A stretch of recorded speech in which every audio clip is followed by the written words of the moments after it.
Programang ito ay rated SPG. Striktong patnubay at gabay ng magulang ang kailangan. Maaaring may masiselang tema, lengguwahe, karahasan, sexual, horror o droga na hindi angkop sa mga bata.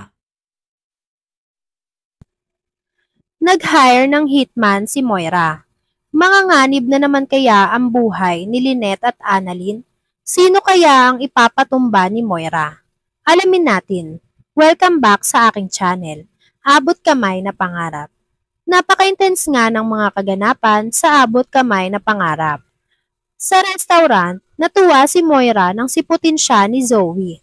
Matapos nga niyang matsaktan si Zoe nang last na magkita sila dahil kay Dax. Sinabi ni Zoe na wala siyang magagawa kundi ang siputin si Moira. Kahit nga ganun ang ginawa ni Moira sa kanya. Dahil nanay niya pa rin itong si Moira. Nagsorry naman si Moira kay Zoe. Dahil nabigla lang daw siya sa nakita niyang pagiging malambing ni Zoe kay Dax.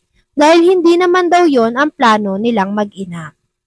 Umamin si Zoe na mukhang tama nga daw si Moira na nagkakagusto na at nahuhulog na ang loob ni Zoe kay Dax. At hindi niya sinasadya na mangyari yun. Dahil pinipilit niya naman daw na pigilan ang nararamdaman niya.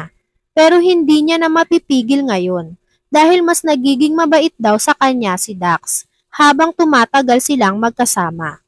Kaya habang tumatagal ay nai-inlove na din siya dito. Sinabi naman ni Zoe na maganda naman siguro na maging sila ni Dax. Dahil kapag naging sila nga daw ay sure na sa kanila ang panig ni Dax. Hanggang magkarelasyon sila ni Zoe. Tumutol naman si Moira sa sinabi ni Zoe. Dahil hindi maaari na maging sila ng isang kriminal. At ang tanging nararamdaman lang daw ni Zoe ngayon ay hindi mga totoo. At tawang mga panandalian lang dahil nadadala lang daw si Zoe sa pagiging caring ni Dax sa kanya.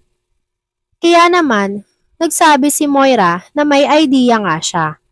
At kinakailangan niyang kausapin si Dax para mapag-usapan ang tungkol sa kanilang dalawa. Kaya naman agad pinatawagan ni Moira si Dax kay Zoe para makita na sila nito agad-agad sa mismong araw nga nun. Sa Apex naman, nahalata naman ni Annalyn ang blooming at masayang mukha ni Zoe habang nag-uusap silang dalawa. Napapangiti naman si Zoe habang kinakantsawan siya ng kapatid niyang si Annalyn. Sinabihan siya ni Annalyn na may iba talaga ngayon sa'yo, Zoe. At blooming nga daw ito. Sumagot si Zoe na masaya lang siya dahil okay na daw silang dalawa ni Annalyn. Pero hiniritan at kinantsawan pa din siya ni Annalyn na in love daw ba ito. Kaya naman sinagot na lang ng pangiti ni Zoe si Annalyn. Dahil hindi naman niya masasabi na in love siya talaga. Dahil malamang sa malamang ay uusisain siya nito at tatanungin kung sino ang maswerteng lalaki na nakabihag kay Zoe. At kapag sinabi niya nga kay Annalyn na may nararamdaman na siya dito kay Dax, ay paniguradong pipigilan at kukontra lang ito sa pagmamahala nilang dalawa ni Dax. Kaya naman mas pipiliin na lang nga nitong si Zoe na itago ang totoong nararamdaman niya kay Dax. Dahil mas lalo ngang mas titibay ang ebidensya na ginamit lang nila Zoe at Moira si Dax para sa pansariling kagustuhan ni Moira. At na-inlove na lang ng di sinasadya itong si Zoe. Natanggap naman na ni Dax ang text at tawag ni Zoe. Kaya naman agad-agad na pinuntahan ni Dax si Zoe sa isang restaurant. Dahil sabik na sabik din itong si Dax na makita si Zoe. Lalo na nga at sinabi ni Zoe na gustong makausap ni Moira si Dax tungkol sa sitwasyon nilang dalawa. Sa restaurant naman, nag-aantay si Moira kay Dax. Dahil papunta na daw itong si Dax sa restaurant kung nasaan itong si Moira. Nag-iisip si Moira ng sasabihin niya kay Dax. Iniisip niya kung ano ang sasabihin niya kay Dax na hindi ito ma-offend at hindi mamamasamain ni Dax. Dahil malamang sa malamang, kapag inaway niya itong si Dax ay ilalaglag siya nito, ilalaglag silang dalawang mag-ina Nakarating na si Dax sa restaurant at nagkita na nga sila nitong si Moira. Binati ni Dax si Moira at inamin ni Dax kay Moira na mahal niya ang anak ni Moira na si Zoe. At bigyan daw ng pagkakataon si Dax na patunayan niya ang pagmamahal niya dito kay Zoe. Nagkunwari naman na pumapayag na itong si Moira sa mga sinasabi ni Dax sa kanya. At payag na daw siya na ligawan ni Dax si Zoe sa isang kondisyon.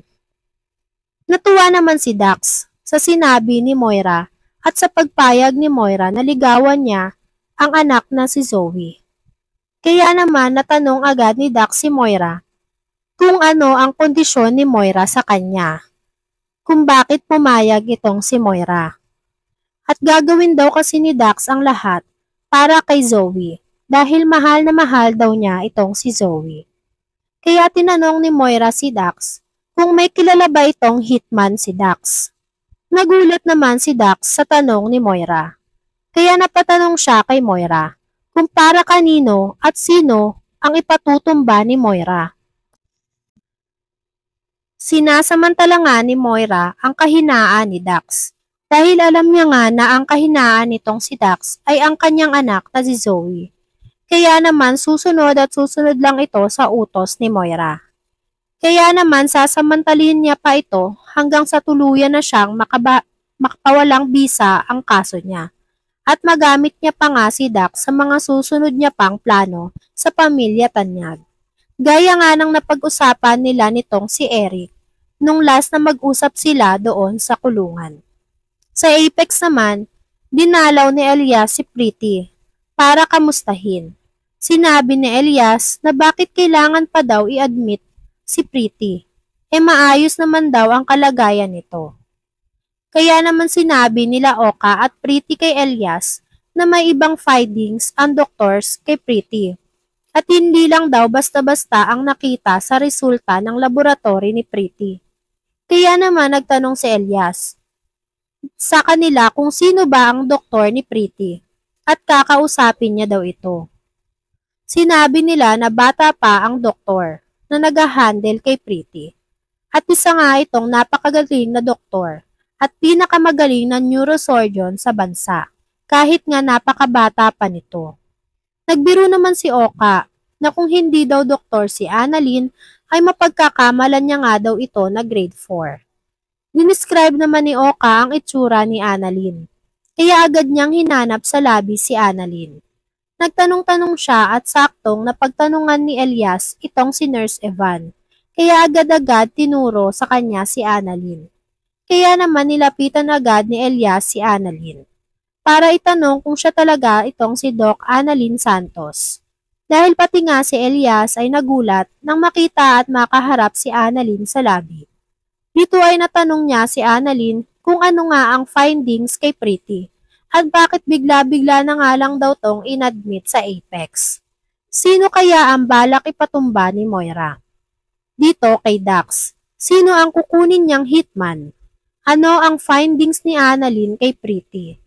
Yan nga ang mga kaganapan at mga dapat nating abangan sa abot kamay na pangarap.